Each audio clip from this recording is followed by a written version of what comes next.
माई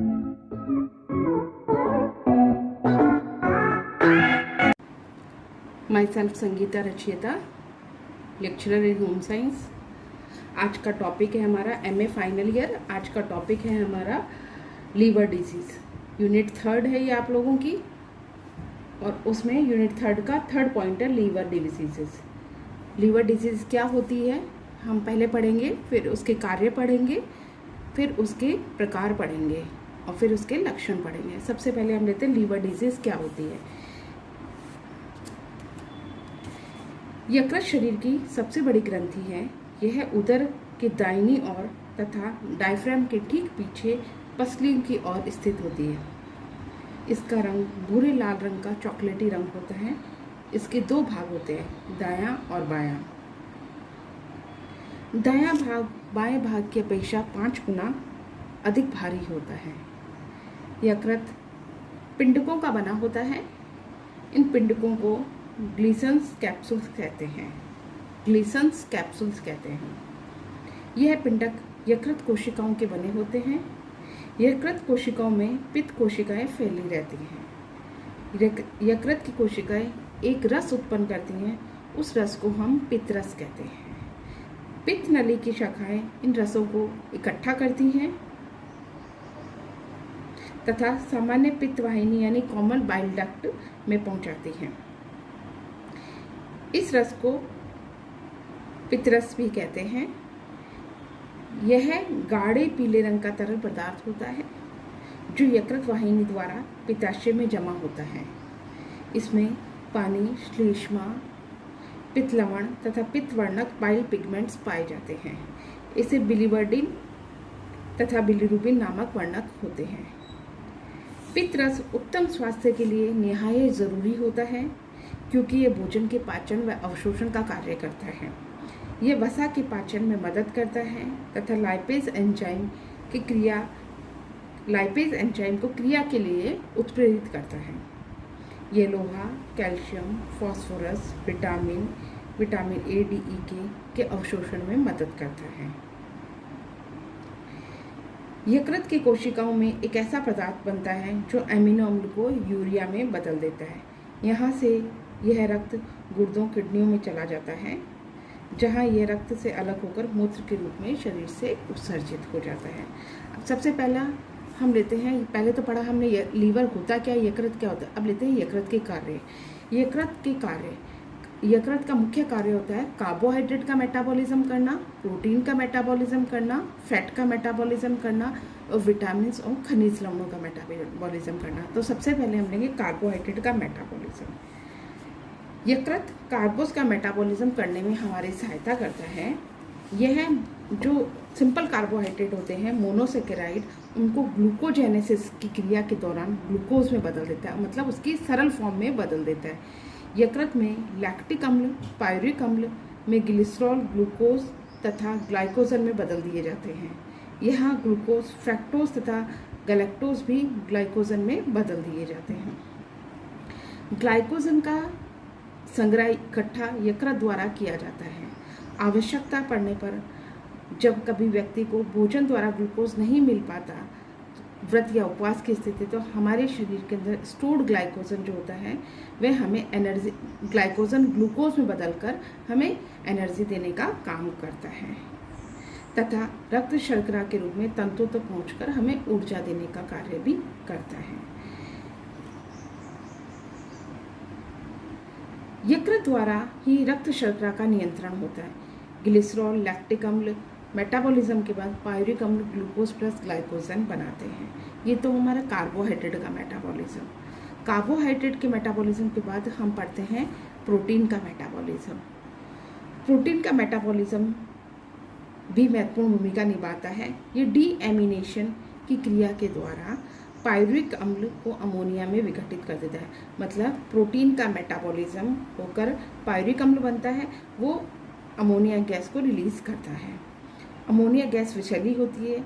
यह यकृत की कोशिकाओं को शीघ्र ही CO2 में प्रतिक्रिया कर उसे यूरिया में बदल देती है। यह यूरिया व्रत द्वारा छलकर मूत्र में मिल जाता है तथा शरीर से उत्सर्जित हो जाता है। इसके बाद आता है हमारा फैट का, ये कार्बोहाइड्रेट हो गया हमारा, प्रोटीन हो गया, तीसरा आता है हमारा फैट का मेटाबॉलिज्म। फैट, यकृत आवश्यकता से अधिक ग्लूकोज को वसा में परिवर्तित कर देता है तथा उसे वसीय ऊतकों में संग्रहित होने के लिए भेज देता है। यह वसा के अम्ल को ऑक्सीकृत कर देता है। यकृत द्वारा लाइपोप्रोटीन तथा फास्फोलिपिड का संश्लेषण या सिंथेसिस होता है। यकृत में वसा का संग्रह नहीं होता क्योंकि मिथ्योनिन अमीनो अम्ल कोलिन का निर्माण करता है। कोलिन विटामिन बी ग्रुप का एक विटामिन है जो वसा को यकृत पर संग्रहित नहीं होने देता। यह कोलेस्ट्रॉल को संश्लेषित करता है तथा अतिरिक्त कोलेस्ट्रॉल को पित्त लवण में परिवर्तित कर देता है। वसा की बीटा ऑक्सीडेशन क्रिया यकृत में ही होती है। नेक्स्ट आता है हमारा विटामिन एवं खनिज लवण। यकृत कैरोटीन विटामिन को विटामिन ए में परिवर्तित कर इसका सिंथेसिस करता है या इसका संश्लेषण करता है तथा विटामिन B12, विटामिन B6, के, डी, एक फॉलिक अम्ल को संग्रह करता है। लोहे तथा तांबे का संग्रह भी यकृत में ही होता है। जिंक, मैग्नीशियम भी यकृत में ही संग्रहित होते हैं। इसके अतिरिक्त यकृत सुरक्षा का कार्य भी करता है। यह आंतों में उपस्थित कई हानिकारक जीवाणुओं का नाश करता है, उन्हें मारता है। उपरोक्त सभी कार्य यकृत के हैं। कार्बोहाइड्रेट, प्रोटीन, फैट, ये सभी कार्य, विटामिन से खनिज लवण, ये सभी कार्य यकृत के कार्य होते हैं। परंतु कई कारणों में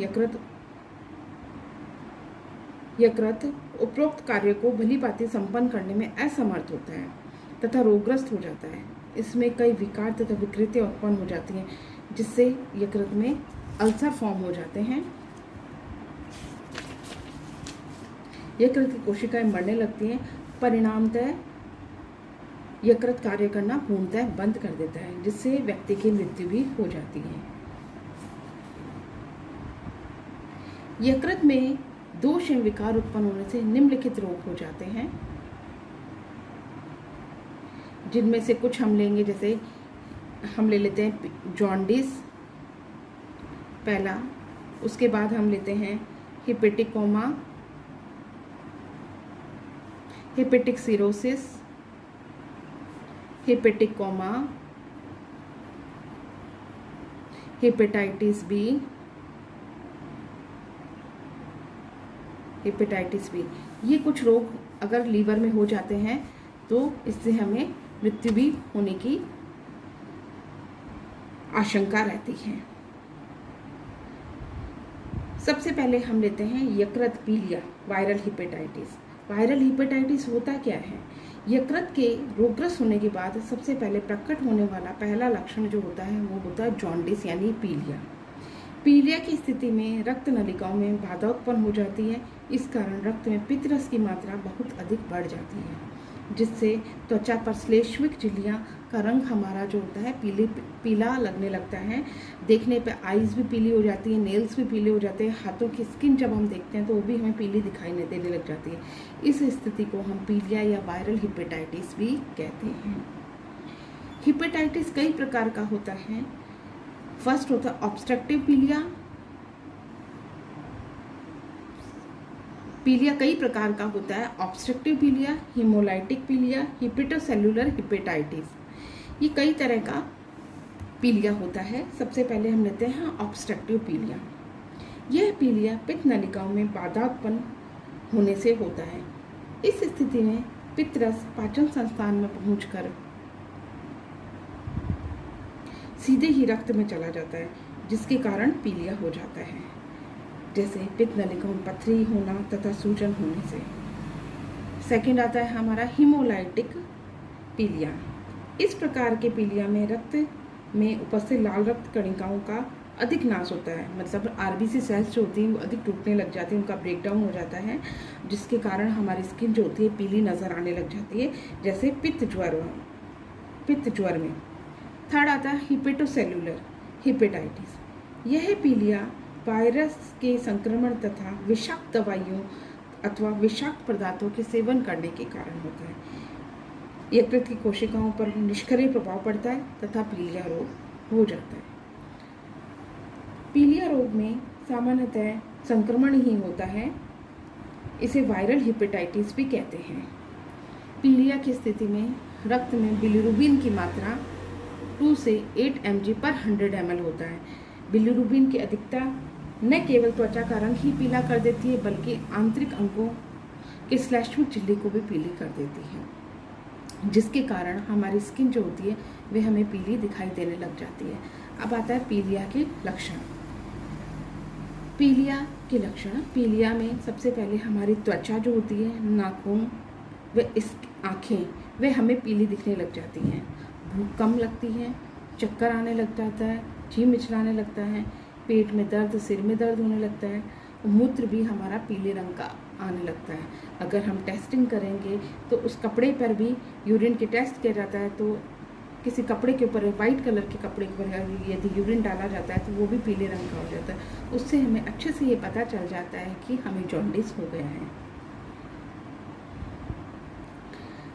पीलिया में भोजन तत्वों की आवश्यकता अलग अलग होती है। प्रोटीन की अलग होती है, वसा की अलग होती है, कैलोरी की अलग मात्रा होती है, कार्बोहाइड्रेट, विटामिन, खनिज, लवण आदि सभी की मात्रा अलग अलग होती है। सबसे ज़रूरी चीज़ पीलिया में यह होती है कि हमें रेस्ट कराना चाहिए, डॉक्टर से सलाह लेनी चाहिए और डॉक्टर की सलाह के अनुसार ही दवाइयों का सेवन करना चाहिए। न्यूट्रिशनल रिक्वायरमेंट इन जॉन्डिस, पीलिया में भोजन तत्वों की आवश्यकता को हम नेक्स्ट क्लास में पूरा करेंगे। धन्यवाद।